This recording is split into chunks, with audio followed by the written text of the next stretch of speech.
Martin Luther king তার একটি বিখ্যাত ডায়লগ আছে, আই হ্যাভ এ ড্রিম। আজ আপনাদের সকলের সামনে আমি বলতে চাই, I have a plan for the people of my country, for my country. এই বক্তব্য দেওয়ার সময় বাংলাদেশের প্রধানমন্ত্রী যাকে অনুকরণ করেছিলেন বা যার উক্তিকে তিনি অনুকরণ করার চেষ্টা করেছিলেন এবং এই বক্তব্য দেওয়ার সময় তিনি তার নাম নিয়েছিলেন যে আই হ্যাভ এ ড্রিমের অনুকরণে তিনি এই কথা বলেছেন, তিনি আর কেউ নন, আমাদের আজকের যে গল্প আমরা পড়বো, যে প্যাসেজ পড়বো আমাদের এইচএসসির জন্য, সেই বিখ্যাত যে স্পিচের বক্তা বা স্পিচ যিনি দিয়েছিলেন মার্টিন লুথার কিং জুনিয়র। আমরা মার্টিন লুথার কিং জুনিয়রের এই যে অগাস্ট 28, 1963-তে ওয়াশিংটন ডিসিতে তিনি একটা স্পিচ দিয়েছিলেন যেটা শিরোনাম ছিল আই হ্যাভ এ ড্রিম, এবং অসাধারণ একটা বক্তব্য দিয়েছিল। এই বক্তব্যের একটা অ্যাব্রিজড ভার্সন আমরা আজকে পড়ার চেষ্টা করব, যেটা আমাদের এইচএসসি ফাইনালে যেমন আসবে, অ্যাডমিশনে ভুরি ভুরি ভুরি ভুরি প্রশ্ন আসে। গত কয়েক বছরে অ্যাডমিশনে মিনিমাম 15টা প্রশ্ন আসছে শুধু একটা প্যাসেজ থেকে। সো আমরা খুব ভালো করে এটাকে পড়ার চেষ্টা করবো যাতে আমাদের একাডেমিক এবং অ্যাডমিশন দুইটাই কভার হয়ে যায়।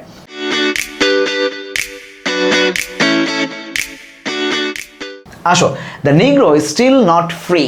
এই যে মাঝখানে ছোট ছোট ডট দিয়ে যেই বাক্যগুলোর মাঝখানে আমরা অনেকগুলো দেখবো, এইখানে ডট, এইখানে ডট, এই জিনিসগুলো, এই একটা প্যারা শেষে ডট, এর মানে হচ্ছে হঠাৎ করে কোনো একটা অংশ, যেহেতু অ্যাব্রিজড ভার্সন বলেছে, মানে সংক্ষিপ্ত রূপ, শর্ট অ্যান্ড লেসেন একটা রূপ, এই জিনিসগুলোর মানে হচ্ছে আমি যে কোনো একটা অংশকে ছেড়ে দিয়েছি। হতে পারে একটা লাইন, হতে পারে 2-3টা লাইন, হতে পারে একটা প্যারা পুরোটা। এই ধরনের জিনিসগুলাকে প্রশ্ন আসছিল গত বছর খুলনা বিশ্ববিদ্যালয়ে। এই যে ডটগুলা, এদেরকে কি বলা হয়? এই ডটগুলোকে বলা হচ্ছে এলিপসিস। কি বলা হয়? এলিপসিস। ঠিক আছে, এলিপসিস নামে ডাকা হয়। এই যে প্রশ্ন এত ভেতর থেকে আসে, এইগুলো আসলে কোথাও পাওয়া যায় না টেক্সট ছাড়া। এই এলিপসিসগুলোকে আমরা দেখবো যে কী কাজে ব্যবহৃত হয়। বাক্যের কোনো একটা নির্দিষ্ট অংশকে ছেড়ে দেওয়ার জন্য সংক্ষেপে এলিপসিস বলা হয়। এদেরকে সিঙ্গুলার, আর যদি অনেকগুলো থাকে তাহলে প্লুরাল আছে, আমরা এগুলো এলিপসিস বলি। The negro is still not free. নিগ্রোরা এখনও স্বাধীন না। The life of negro is still sadly crippled. আমরা জানি বি ভার্বের পরে অনেক গ্রামার থাকবে আজকে। বি ভার্বের পরে আমরা জানি সাধারণতই অ্যাডজেটিভ বসে, তাহলে বসলো ক্রিপলড, লাইফ ইজ ক্রিপলড, প্যাসিভ হয়েছে, সেটাও ঠিক আছে, কিন্তু তাইলে তার আগে যেইটুকু আছে পুরোটাই কেমনে ক্রিপলড হয়ে আছে? স্যাডলি ক্রিপলড। কতক্ষণ ধরে? স্টিল ক্রিপলড। এই দুটো অংশই এই ক্রিপলড অ্যাডজেটিভকে মডিফাই করেছে। দ্যাটস ওয়াই যখন অ্যাডজেটিভকে কেউ মডিফাই করে তারা কি হিসাবে বসে? তারা বসে হচ্ছে অ্যাডভার্ব হিসাবে বাক্যে। তাহলে নিগ্রো লাইফটা স্টিল স্যাডলি ক্রিপলড কিসের মাধ্যমে? By the manacles of segregation and chains of discrimination. Discrimination অর্থটা আমরা খুব পরিচিত আমাদের কাছে। ডিসক্রিমিনেশন শব্দের অর্থ হচ্ছে বৈষম্য, সেপারেশন, সেগ্রিগেশন। তার মানে যাহাই ডিসক্রিমিনেশন তাহাকে আমরা সেগ্রিগেশন বলতে পারি। ভাইস ভার্সা, সেপারেশন বুঝায়, অপারেশন বুঝায়। এই ওয়ার্ডগুলো আমরা ব্যবহার করতে পারবো। ঠিক আছে, কী কী ব্যবহার করতে পারবো?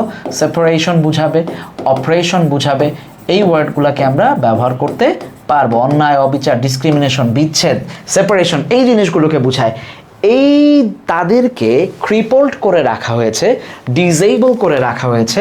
ক্রিপলের মিনিং দিতে ভুলে গেছি। ডিজেবল করে রাখা হয়েছে, তাদেরকে ক্যাপটিভ করে রাখা হয়েছে, বন্দি করে রাখা হয়েছে। কিভাবে? ডিসক্রিমিনেশন এবং সেপারেশনের শিকল দ্বারা। চেইন শব্দটার অর্থই হচ্ছে ম্যানাকলস। ঠিক আছে, আমরা চেইন কথাটাকে ম্যানাকলস হিসাবে ব্যবহার করতে পারবো। চেইনস অফ ম্যানাকলস অফ সেগ্রিগেশন এবং চেইনস অফ ডিসক্রিমিনেশন। অর্থাৎ যেই পরিমাণ বৈষম্য করা হচ্ছে নিগ্রোদের সাথে, তৎকালীন সমাজের কথা বলা হচ্ছে উনি যখন বক্তব্য দিচ্ছেন, এই নিগ্রোদেরকে তাদের হাত পা বৈষম্যের শিকল দিয়ে বেঁধে, সেপারেশনের শিকল দিয়ে বেঁধে তাদেরকে এক জায়গায় ফেলে রাখা হয়েছে যাতে তারা নড়তে না পারে, তারা ফ্রি না।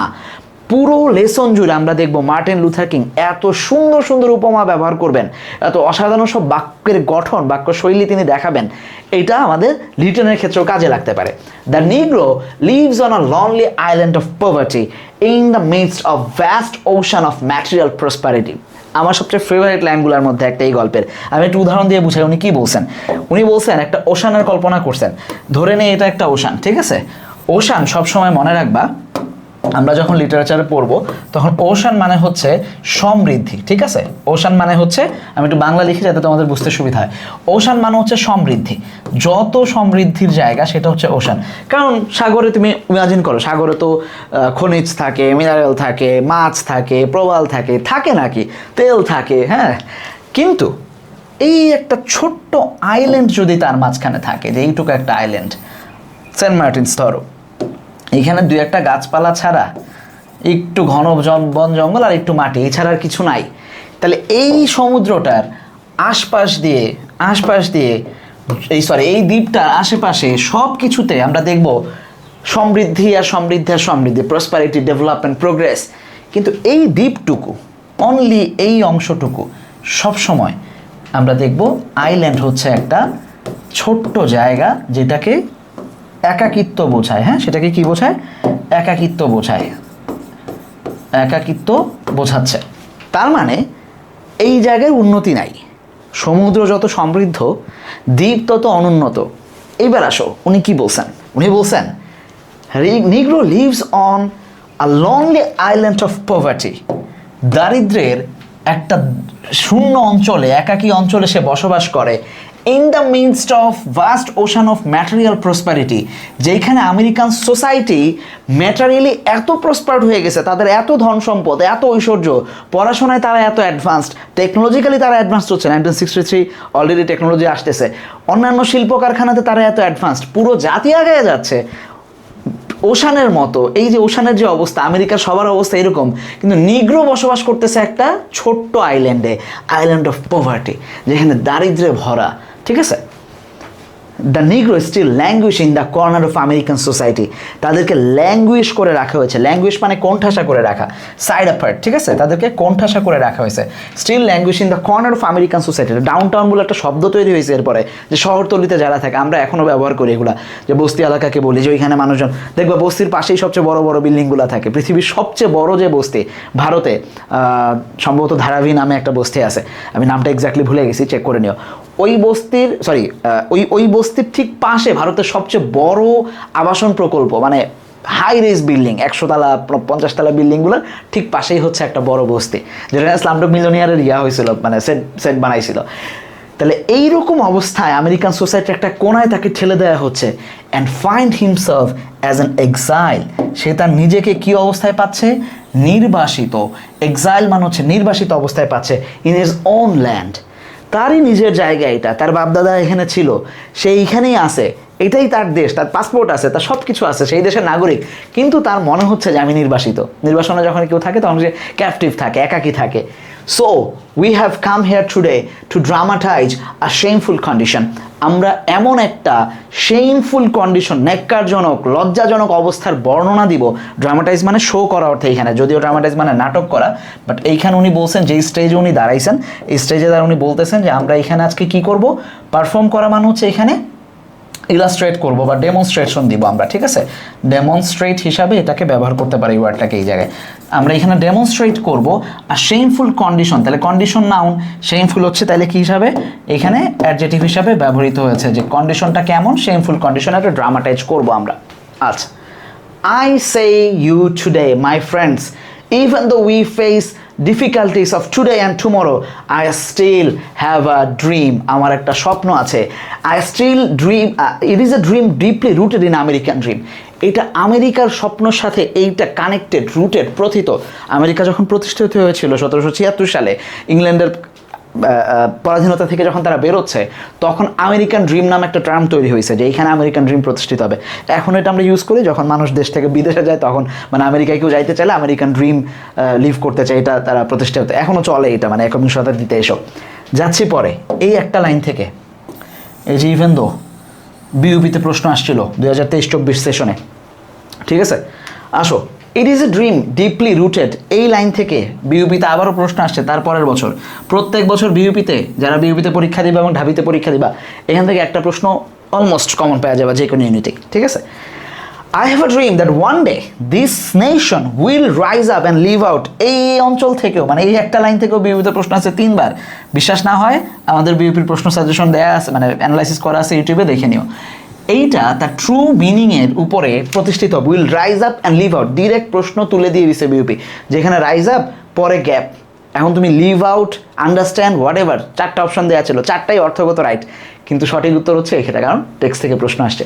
তাহলে আমার ড্রিম এইটা যে এই নেশন, জাতি একদিন rise up and live out the true meaning of its creed. এইটা তার বিশ্বাসের, ক্রিড শব্দটাকে দাগ দাও, এটা একটা অসাধারণ শব্দ, এগুলো ভোকাবুলারি দেখবা যে তোমাদের আসে। ক্রিড একটা মূল শব্দ, আরবিতে আমরা যেটাকে বলি মাজদার। এই ক্রিড শব্দের অর্থ হচ্ছে বিশ্বাস, আইডিয়া, বিলিফ, এই জায়গাটা, ঠিক আছে? কিন্তু এখান থেকে অনেকগুলো শব্দ উৎপত্তি হয় ক্রিড দিয়ে, এখান থেকে আমরা আস্তে আস্তে বের করি ইনক্রেডিবল, হ্যাঁ, ইনক্রেডিবল। আর হইতে পারে ক্রিড থেকে ক্রেডুলাস, বিশ্বাস, বিশ্বাস নিয়ে যত অবিশ্বাসী, বিশ্বাসী, বিশ্বাসযোগ্য, বিশ্বাস নির্ভরতা, বিশ্বাস করা, বিশ্বাস না করা, সব ওয়ার্ড এই ক্রিড থেকে শুরু হয়। ইনক্রেডুলাস, ক্রেডুলাস, ক্রেডিবিলিটি, ইনক্রেডিবিলিটি, যা আছে সব কিছুই ক্রিড দ্বারাই, এইটা মূল জায়গা থেকে আস্তে আস্তে শব্দগুলো সাবজেক্ট প্রিফিক্স যুগ হয়ে তৈরি হয়। তাহলে এই বিশ্বাসের মূল জায়গা হচ্ছে Creed.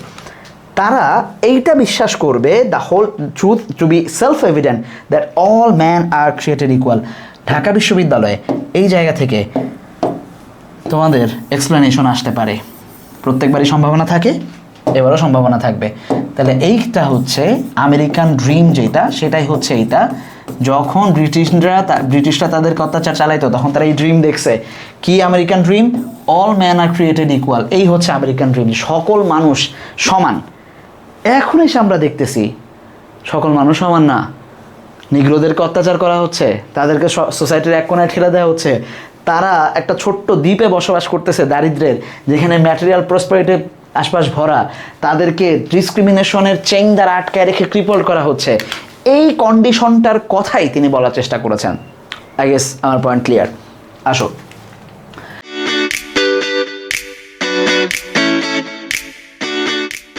I have a dream that one day on the red hills of Georgia, কিছু জায়গার নাম আসবে, আমাদের এত মাথা ব্যথার কিছু নাই। জর্জিয়া রেড হিলসে the sons of former slave and the sons of former slave owners will be able to sit down together at a table of brotherhood. অসাধারণ লাইন, অসাধারণ line. A table of brotherhood, তারা ভ্রাতৃত্বের table একসাথে বসবে। কারা? আগে যারা ছিল slave ওনার এর সন্তান, ঠিক আছে, এবং স্লেভের সন্তান। নিয়ম ছিল যে স্লেভরা তাদের মাস্টারের আশেপাশে যাইতে পারবে না, দূরে দূরে থাকবে, তাদের উচ্ছিষ্ট খাবে। সেইখানে বলা হচ্ছে যে তারা একই টেবিলে বসে খাবে। বাংলাদেশে এখন আসে, বাসার কাজের বউয়ের আমরা ডাইনিং টেবিলে বসতে দিই না, তাকে মানুষ হিসেবে আমরা ট্রিট করতে চাই না, বা কোনো একটা সংকোচ বোধ করি। যে যতই উন্নত মানুষই সামহাও তার সাথে হ্যান্ডশেক করতে চায় না। বাসার যেই লোকটা ময়লা নিয়ে যায়, ময়লা নেওয়ার সময় হ্যান্ডশেক করার দরকার নাই, মসজিদে সে আমাদের পাশে দাঁড়ালে আমাদের মনে হয় সামথিং ইজ রং। এইটা মানুষের, মানে মানুষ যত উঁচু হইতে থাকে আস্তে আস্তে সামাজিক স্তরে, তত মানুষের নাক বড় হইতে থাকে অহংকারের জায়গায়, ঠিক আছে? সো এইটা উনি বলতেছেন যে এটা থাকবে না জর্জিয়াতে। I have a dream one day in state of Mississippi, Mississippi নামে যে জায়গাটা, যেটা তোমাদের পরিচিত অঞ্চল হওয়ার উচিত, the state sweltering with the heat of injustice. আসো একটু গ্রামার ধরি, তারপরে মিনিং ধরি। স্টেট কথাটা হচ্ছে একটা নাউন, হ্যাঁ, এই নাউনটা কেমন, যেটা sweltering with the heat of injustice, যা যা আছে এইটুকু নিলাম, ঠিক আছে? সোয়েলটারিং শব্দের অর্থ হচ্ছে ঝলসে যাওয়া, সিজলিং হচ্ছে যেটা, হ্যাঁ, সোয়েলটারিংকে আমরা বলতে পারি সিজলিং, যেটা সিজলিং, ঝলসে যাচ্ছে, হ্যাঁ, যে এমন একটা রোদে ঝলসে যাওয়া। তাহলে স্টেটের অবস্থা বর্ণনা করছে না? তাহলে নাউনের দোষগুণ অবস্থা যখন বর্ণনা করে, তাকে আমরা কি ডাকি ভাইয়া? তাকে আমরা ডাকি হচ্ছে অ্যাডজেটিভ। কোন ধরনের অ্যাডজেটিভ? একটা, দুইটা, তিনটা, চারটা, পাঁচটা শব্দ আছে যেটার মধ্যে কোনো ভার্ব নাই, ফাইনাইট ভার্ব নাই, তাহলে এটা একটা অ্যাডজেটিভ ফ্রেজ। আর যেই অ্যাডজেটিভ ভার্ব অন আইএনজি দ্বারা তৈরি হয়, তাকে আমরা ডাকি হচ্ছে, এবং অ্যাডজেটিভের কাজ করে, সেটাকে আমরা ডাকি হচ্ছে পার্টিসিপল। যদি নাউনের কাজ করে তাহলে সেটা হয়ে যায় হচ্ছে জিরান্ড, আর যদি অ্যাডজেটিভের কাজ করে তাহলে সেটা পার্টিসিপল, এবং তার আশপাশে যা আছে সবাই মিলে তৈরি হয় একটা অ্যাডজেটিভ ফ্রেজ। অসংখ্য গ্রামার এখানে লুকায় আছে। ওই মিসিসিপি যেইটা ঝলসে যাচ্ছে ইনজাস্টিস, অন্যায়ের তাপে, sweltering with the heat of oppression, যেটা অত্যাচারের তাপে ঝলসায়া যাচ্ছে, একটা স্টেটকে বর্ণনা করতেছে যে এই স্টেট অত্যাচারের তাপে ঝলসে যাচ্ছে, সেই স্টেটটা will be transform into a oasis of freedom and justice. অসাধারণ লাইন, যে এইটা এক সময়, ওয়েসিস শব্দের অর্থ হচ্ছে উদ্যান, মরুদ্যান। মরুভূমিতে যখন সব কিছু ঝলসায় যায়, তখন যদি একটা গাছ কেউ খুঁজে পায়, ছোট্ট একটা উদ্যান যদি খুঁজে পায়, সেই সময় একটা মানুষের যেই পরিমাণ আনন্দ লাগে, এই মিসিসিপি অত্যাচারে পুড়ে যাচ্ছে, অন্যায় পুড়ে যাচ্ছে, একসময় এটা জাস্টিস এবং ফ্রিডমের, স্বাধীনতার মরুদ্যান হিসাবে তৈরি হবে, যে আমেরিকার কোথাও কিছু না থাকলেও ওই অঙ্গরাজ্যটা ঠিকঠাক থাকবে। কি অসাধারণ উপমা ব্যবহার করা, ঠিক আছে। I have a dream that my 4 little children will, দেখো আমরা একটা ভুল করি প্রায়শই, তোমরা যখন লিখো, এই যে 4 আছে, তারপর এখানে চিলড্রেন, মাঝে মাঝে আমাদের মনে হয় যে বোধহয় এটা ভুল, 4-এর পরে তো ভাইয়া চিলড্রেন্স হবে। না, চিলড্রেন চাইল্ডেরই বহু বচন, এটা সিঙ্গুলার হচ্ছে চাইল্ড, চাইল্ড থেকে আসছে হচ্ছে চিলড্রেন, ইয়ার যোগ হয়। কিছু শব্দ আছে যেগুলোর সাথে এস বা এস বসে না, অনিয়মিতভাবে এন বসে, যেমন ব্রাদার থেকে ব্রাদার এন, ব্রাদারের সাথে যদি ব্রাদার্স হয় ব্রাদার এনও একটা শব্দ আছে, চাইল্ড থেকে চিলড্রেন, ঠিক আছে। এরকমভাবে একদিন তারা will live a nation, in a nation, একটা নেশনে তারা বসবাস করবে, where there will be no judge, there will not be judged by their color of the skin but the content of their character। এইটাও একটা অন্যতম জায়গা যেখান থেকে আচ্ছা দেখো এখানে where থেকে আমি দাগ দিচ্ছি, দে, এটুকু হচ্ছে তোমাদের এক্সপ্লেনেশনের, যে তাদের চরিত্রের গুণাবলী দিয়ে, চারিত্রিক গুণাবলীর মাধ্যমে তাদেরকে জাজ করা হবে, স্কিন কালার দিয়ে জাজ করা হবে না, এমন একটা দেশে তারা বসবাস করবে। নেশনটা হচ্ছে নাউন, নাউনের কি অবস্থা বর্ণনা করছে, নাউন সম্পর্কে একটা তো আলাদা, নাউনকে গুণান্বিত করছে, তাহলে এটা হচ্ছে অ্যাডজেক্টিভ ভাইয়া, যেহেতু একটা ক্লজ মেকার আছে এবং ইয়ে আছে, এটা হচ্ছে অ্যাডজেক্টিভ ক্লজ, উপরে ছিল অ্যাডজেক্টিভ ফ্রেজ, এখন হচ্ছে adjective clause. I have a dream that one day down in Alabama, আরেকটা শহরের কথা বলতেছে, আলাবামাতে কি হবে, উইথ দ্য ভিশাস রেসিস্ট, এখানে লোকজন খুব রেসিস্ট, স্কিন কালার নিয়ে অনেক কথা বলে বা অত্যাচার করে, with its governor having his lips dripping the words, dripping মানে হচ্ছে সবসময় ক্ষয়ে ক্ষয়ে পড়ে, ইন্টারপোজিশন, নালিফিকেশন, বাদ করে দিব সব, দখল করে দিব সব। উদাহরণ দিয়ে বুঝাই, প্রাইভেট ব্যাচেগুলো খুব ভালো করে, তোমাদের যেহেতু রিভিশন খুব একটা ভিতরে যাব না আমি, তোমরা শামীম ওসমানের কথা তোমাদের মনে আছে, অন্যতম খুনি এবং স্বৈরাচারের দোসর, সেটা কথা বলতো খেলা হবে, কিছুতে কিছু না হবে খেলা হবে।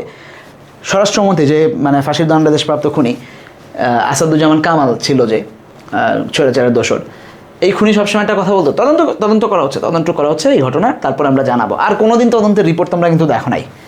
এই যে কথাগুলা, খেলা হবে, তদন্ত হচ্ছে, এগুলাই বলে অত্যাচারী শ্রেণীরা। এইখানকার যে গভর্নর ছিল সেও একই কাজ করতো, সে সব সময় বলতো আরে মানে অধিকার চাইছে, ইন্টারপোজিশন, নালিফিকেশন, বাদ এইগুলা দখল করে নিব সব, এগুলা কালোদের কোনো কিছুই দেওয়া হবে না। এই জায়গায় ডাউন ইন আলাবামা দেয়ার একদিন ঘটবে এটা, little black boys and black girls will be able to join hands with little white boys and white girls as sisters and brothers, যে তারা ভ্রাতৃত্বের বন্ধনে, ভাই এবং বোন হিসাবে, কালো কালো ছেলেরা, কালো কালো মেয়েরা সাদা সাদা ছেলেদের সাথে, সাদা সাদা মেয়েদের সাথে হাতে হাত ধরে ভাই বোনের মতো হাঁটবে, স্কিন কালার দিয়ে তারা জাজড হবে না। কোথায়? ডাউন ইন আলাবামা, যেখানে এখন এটা ঘটে। আচ্ছা, I have a dream today, আমার একটা স্বপ্ন আছে। I have a dream that one day the valley shall be exalted, the valley shall be exalted, valley এবং mountain, every mountain shall be made low. ভ্যালি এবং মাউন্টেনের পার্থক্য না বুঝলে এটা বুঝবা না, আসো বুঝাচ্ছি। দেখো আরেকটা স্লাইড নিচ্ছি।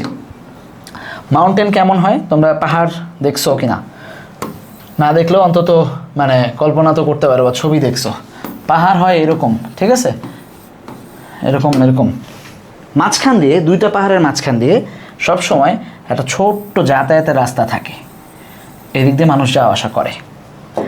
এই উঁচু উঁচু জায়গাকে গুলা হয় হচ্ছে মাউন্টেন, এইটাও মাউন্টেন, এইটার নাম হচ্ছে ভ্যালি, ঠিক আছে, এটার নাম হচ্ছে ভ্যালি। এখন উনি বলতেছেন every valley shall be exalted, exalted মানে রাইজ আপ, ঠিক আছে,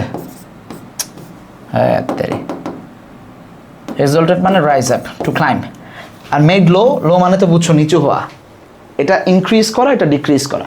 আর উনি যেটা বলছেন, উনি বলছেন যে তাইলে যেই ভ্যালিগুলো আছে, মাউন্টেনগুলো আছে, এগুলো ছোট হয়ে যাক, এগুলোর মাথা কমায় দাও, ভ্যালির মাথা কমায়, মানে মাউন্টেনের মাথা কমায় দাও, এবং এইখানে ভ্যালি যেগুলো আছে এক্সল্টেড, এগুলোকে আরেকটু উঁচু করে দাও। তাহলে কি হলো ভাইয়া, উপমাটা বুঝছো কি না? উপমা হচ্ছে যে এইখানে এসে আমরা দেখব এদের যদি একটু মাথা কমায় দেই এবং এর মাথা যদি একটু বাড়ায় দেই, তাহলে এইখানে ঠিক এই জায়গাটা একটা সামাজিক সাম্য তৈরি হবে। মানে এই ভ্যালি যারা, তারা হচ্ছে স্লেভদেরকে বোঝাচ্ছে, নিগ্রোদেরকে বোঝাচ্ছে, তাদের সামাজিক মান নিচু, আর এই যে শ্বেতাঙ্গদের মান উঁচু, এরা যদি একটু নিচে নামে, নিচে মানে তাদের নিজের অহংকারটা ছাটায়, আর এদের লাইফস্টাইলটা যদি আর একটু উঁচু করা যায়, তাইলে এখানে একটা সাম্য তৈরি হয়। এই পয়েন্টটা হচ্ছে সামাজিক সাম্যের জায়গা। উদাহরণ দিচ্ছেন এইভাবে, ঠিক আছে? Every rough place will be made plain and crude place shall be made straight. আঁকা বাঁকা পথকে সোজা করতে হবে, এবড়ো থেবড়ো পথকে সহজ করে দিতে হবে, সমান করে দিতে হবে। And the glory of Lord shall be revealed. উনি একজন পাদ্রী ছিলেন, খ্রিস্টান পাদ্রী। দ্যাটস ওয়াই উনি দেখা গেছেন যে ক্রিশ্চিয়ানিটির মানে ওই বাইবেলের কিছু রেফারেন্স উনি দিতেন কথার সময়, এবং উনি বলছেন যে লর্ডের গ্লোরি রিভিল হবে এবং এভরি ফ্ল্যাশ, এখানে হচ্ছে মানুষ বসে বসে সেটা মানুষরা সেটা দেখবে। This is the hope, this is the faith. এই ফেইথটা নিয়ে ওই যে প্রথমে বলছিল, এই ফেথ কোনটা? এই যে all man are created equal. এই ফেথটা নিয়ে উনি বলছেন that I will go back to south with. এইখান থেকে ডিইউতে বা এ ইউনিট বলো ডি ইউনিট বলো যাই বলো বি ইউনিট বলো, এখান থেকে প্রশ্ন আসবে, এক্সপ্লেনেশন, ঠিক আছে? এক্সপ্লেনেশনের জন্য এটা খুবই ইম্পর্টেন্ট হবে যে আমি এটা নিয়ে সাউথে ফিরব। উনি সাউথ থেকে আসছেন, উনি সাউথে যাবেন আবার। This is the hope. আচ্ছা, with this faith will be able to hew out. আবারও বলতেছেন অসাধারণ কথা, আমরা হতাশার পাহাড় থেকে, মাউন্টেন অফ ডিসঅ্যাপিয়ার থেকে স্টোন অফ হোপ তুলে নিয়ে আসতে পারবো। পাথর তো পাহাড় থেকে কাটে, তাই না? তো আমেরিকার অবস্থা উনি বলতেছেন যে এটা হতাশার একটা পাহাড় তৈরি হয়েছে এই জায়গায়, কিন্তু এই আশাটা নিয়ে, এই স্বপ্নটা নিয়ে আমরা একটা ছোট্ট পাথর বের করতে পারবো আশার। তারপরে আরও বড়, আরও বড়, আরও বড়, একসময় আমরা এই ডিসঅ্যাপিয়ার করে মানে মাউন্টেনটাকেই নষ্ট করে ফেলবো, আমরা আর কোনো হতাশা থাকবে না। With this faith will be able to transform the jangling discord of the nation into a beautiful symphony. আমার সবচেয়ে ফেভারিট লাইন যেটা, এটা হচ্ছে এটা আগে একটা দিছিলাম এবং এটা হচ্ছে সবচেয়ে ফেভারিট, যে আমরা জ্যাংলিং ডিসকর্ড অফ আওয়ার নেশন। তোমরা যদি কোনো ফ্রেন্ডকে দেখো যে প্রথম প্রথম গিটার কিনে বা অন্য কোনো মিউজিক্যাল ইনস্ট্রুমেন্ট কিনে, উল্টা বাজায়, মানে যে গিটার কিনে সে গিটার দিয়ে তবলা বাজায়, আর যে তবলা কিনে সে তবলা দিয়ে ড্রামস বাজায়, তার লয় কিছুই বোঝে না, কিন্তু ওর কাছে মনে হয় হেভি বাজাচ্ছি, ঠিক আছে? এইটা হচ্ছে জ্যাংলিং ডিসকর্ড, যখন সুর মিলে না। এইটাকে একটা বিউটিফুল সিম্ফনি, একটা অসাধারণ সিম্ফনি মানে হচ্ছে ঐকতান, সুর মিলে ভ্রাতৃত্বের সুরে আমরা চেঞ্জ করব।